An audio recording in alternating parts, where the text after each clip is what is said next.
Om Swastiastu. Assalamualaikum warahmatullahi wabarakatuh. Shalom. Perkenalkan, kami dari kelompok 1 yang akan menjelaskan materi mata kuliah imunohematologi dan bank darah mengenai sistem golongan darah, antigen, antibodi, serta fenotip dan genotyp. Sebelum itu, izinkan kami memperkenalkan diri terlebih dahulu. Perkenalkan, saya Gloria Fiona Nopung dengan NIM 079. Perkenalkan, saya Kadek Dinda Prania Cahyani dengan akhiran NIM 080. Perkenalkan, nama saya Dina Gandra Sahada dengan akhiran NIM 081. Perkenalkan, saya Nikade Ayu Paradita dengan akhiran NIM 082. Adapun topik pembahasan yang akan kami bahas, yang pertama adalah latar belakang, yang kedua sistem golongan darah, yang ketiga antigen dan antibodi, yang keempat fenotip dan genotyp, serta yang kelima aplikasi klinis sistem golongan darah. Materi selanjutnya akan dijelaskan oleh rekan saya. Baik, saya izin memulai pembahasan materi dimulai dari latar belakang sistem penggolongan darah. Nah, perlu diketahui sebelumnya, sebelum tahun 1901, semua golongan darah dianggap sama, sehingga proses transfusi darah sering berakibat fatal dan menyebabkan kematian. Hingga akhirnya di tahun 1901, Karl Steiner menemukan sistem penggolongan darah ABO, yaitu golongan darah A, golongan darah B, dan golongan darah O. Nah, setahun kemudian ditambahkan sistem penggolongan darah AB oleh Sturdy bersama Descabello. Nah, sejak saat itu, sistem penggolongan darah pada transfusi darah dianggap menjadi lebih aman.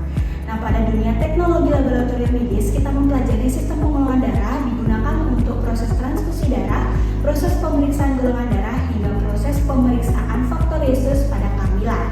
Nah, selanjutnya terdapat sistem penggolongan darah yang kita kenal ada dua, ada sistem ABO dan sistem Rhesus. Untuk sistem ABO ini prinsipnya masih sama, apabila antigen dan antibodi yang sama bertemu maka akan menyebabkan penggumpalan darah atau aglutinasi. Bisa dilihat dari tabel, itu ada 4 golongan darah. Ada golongan darah A memiliki antigen A dan antibodi anti B. Golongan darah B memiliki antigen B tetapi antibodinya adalah anti A. Untuk golongan darah AB, dia memiliki antigen AB tetapi tidak memiliki antibodi. Sedangkan untuk yang terakhir, golongan darah O, dia tidak memiliki antigen tetapi memiliki antibodi anti A dan anti B. Untuk sistem yang kedua adalah sistem Rhesus. Sistem Rhesus ini digunakan untuk bisa menentukan antigen Rhesus yang terdapat pada golongan darah. Apabila pada darah tersebut memiliki antigen Rhesus maka tergolong Rhesus positif, dan apabila pada darah tersebut tidak memiliki antigen Rhesus maka tergolong Rhesus negatif. Nah, pemeriksaan Rhesus ini digunakan karena penting untuk bisa menentukan ketidaksesuaian Rhesus dari ibu dan anak, khususnya pada janin, untuk bisa menentukan hal yang berupa erythroblastoses fetalis yang merupakan penyakit kerusakan eritrosit yang disebabkan oleh antibodi dari ibu. Materi selanjutnya akan dibahas oleh rekan saya. Baik, selanjutnya bisa dilihat pada slide ini. Ini merupakan gambaran pemeriksaan golongan darah menggunakan serum anti A, B, dan AB. Jadi pada uji ini darah seseorang akan direaksikan pada ketiga serum tersebut dan diamati ada tidaknya aglutinasi yang terjadi. Jika terjadi aglutinasi pada serum anti A dan serum anti AB, maka golongan darahnya adalah A. Kemudian jika terjadi aglutinasi pada serum anti B dan serum anti AB, maka golongan darahnya adalah B. Dan jika terjadi aglutinasi pada ketiga serum tersebut, maka golongan darahnya adalah AB. Dan jika tidak terjadi aglutinasi pada ketiga serum tersebut, maka golongan darahnya adalah O. Selanjutnya, pemeriksaan adalah mengenai antigen dan antibodi. Jadi antigen ini adalah molekul protein atau glikoprotein pada permukaan eritrosit yang dapat memicu respon imun jika dikenali sebagai benda asing oleh tubuh lain. Nah, antigen utama pada sistem ABO ini adalah A dan B, sedangkan pada sistem RH yaitu antigen D. Kemudian ada antibodi. Antibodi ini adalah protein immunoglobulin dalam plasma darah yang spesifik terhadap antigen tertentu. Jadi pada sistem ABO, antibodi ini terbentuk secara alami sejak bayi, dan pada sistem RH antibodi tidak terbentuk secara alami, tetapi muncul setelah terpapar antigen RH positif, misalnya saat transfusi atau kehamilan. Jadi bisa dilihat pada gambar di slide, golongan darah A ini dia memiliki antibodi anti B, sedangkan antigennya itu antigen A. Kemudian pada golongan darah B itu dia memiliki antibodi anti A dan memiliki antigen B. Kemudian pada golongan darah AB itu dia tidak memiliki antibodi tetapi memiliki antigen A dan B. Kemudian pada golongan darah O dia memiliki antibodi anti A dan anti B tetapi tidak memiliki antigen. Materi selanjutnya akan dijelaskan oleh rekan saya. Baik, sekarang saya akan menjelaskan materi mengenai fenotip dan juga genotip. Sebelum itu saya jelaskan terlebih dahulu mengenai apa itu alel. Jadi alel itu adalah varian dari suatu gen di mana kita memiliki 3 alel, yaitu alel IA, IB dan juga IO.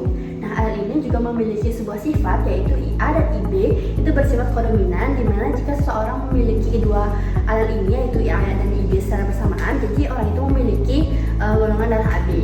Selanjutnya ada alel IO itu bersifat resesif. Jika seorang memiliki dua alel IO, itu mereka memiliki golongan darah O. Selanjutnya saya jelaskan mengenai fenotip, yaitu sifat yang tampak secara fisik, yaitu hasil pemeriksaan golongan darah seseorang, misalnya golongan darah A, B, AB dan juga O. Nah, jadi fenotip ini terjadi kita lihat dari antigen yang nampak di permukaan sel darah tersebut. Selanjutnya ada genotip, yaitu susunan genetik yang menentukan fenotip tersebut. Nah, jadi genotip itu menentukan dari fenotip tersebut bisa kita lihat dari tabel ini. Jadi di sini terlihat pada fenotip golongan darah A itu terbentuk dari genotip IAIA dan IAIO. Nah, kenapa dia terbentuk fenotip golongan darah A? Karena dia itu memiliki antigen A dan IA itu bersifat kodominan. Jadi di sini kita memiliki fenotip golongan darah A. Nah, selanjutnya ada fenotip golongan darah B yang terbentuk dari genotip IBIB dan IBIO. Terbentuk fenotip golongan darah B karena di sini yang kodominan adalah IB-nya dan terbentuk antigen B. Selanjutnya fenotip golongan darah AB itu terbentuk dari genotip IAIB. Nah, keduanya bersifat kodominan, maka fenotip golongan darahnya itu terbentuk adalah golongan darah AB. Dan fenotip golongan darah O-nya itu terbentuk dari genotip IOIO yang sama-sama bersifat resesif, makanya terbentuk fenotip golongan darah O. Di sini saya akan menjelaskan mengenai kemungkinan macam sel gamet, yang dimana sel gamet itu adalah setengah dari genotip suatu individu. Nah, misalnya di sini ada 3 macam sel gamet, yaitu sel gamet IA, IB dan juga IO. Nah, sel gamet IA itu terbentuk dari individu yang memiliki genotip IAIA, IAIO dan juga individu yang memiliki genotip IAIB. Terus selanjutnya adapun sel gamet IO yang terbentuk dari individu yang memiliki sel gamet individu yang memiliki genotip IAIO, IBIO dan juga IOIO. Selanjutnya adapun sel gamet yang terakhir yaitu IB yang terbentuk dari individu yang memiliki genotip IBIB, IBIO dan juga IAIB. Nah, bisa dilanjutkan. Nah, adapun aplikasi klinis sistem golongan darah. Di sini saya akan menjelaskan 4 aplikasi klinis sistem golongan darah, yaitu yang pertama ada transfusi darah yang menentukan kecocokan darah donor dan penerima untuk mencegah reaksi hemolitik akibat ketidaksesuaian antigen dan juga antibodi. Selanjutnya ada uji cross match, yaitu uji serologis untuk memastikan kompatibilitas darah donor dan resipien sebelum transfusi. Nah, jadi jika hasil dari cross match ini negatif, menandakan darahnya itu tidak cocok untuk ditransfusikan kepada si resipien. Selanjutnya yang ketiga itu adalah kehamilan ibu RH negatif. Nah, ketidaksesuaian RH pada antara ibu dan juga janin dapat menyebabkan erythroblastosis fetalis yang dapat dicegah dengan pemberian anti-D immunoglobulin.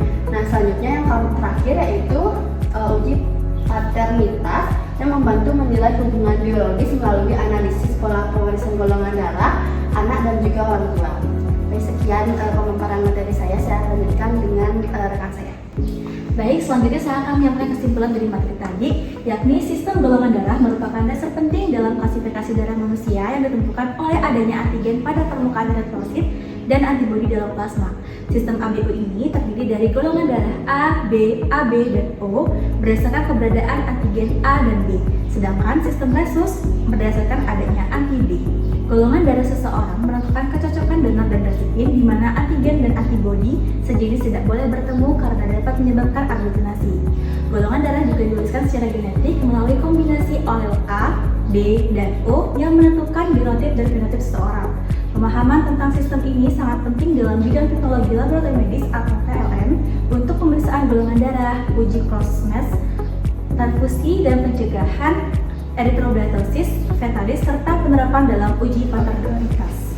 Sekian materi yang dapat kami sampaikan, semoga bermanfaat. Kami tutup dengan Om Santi Santi Santi Om. Assalamualaikum warahmatullahi wabarakatuh. Shalom. Terima kasih. One is the loneliest number that you'll ever do. Two can be as bad as one. It's the loneliest number since the number one.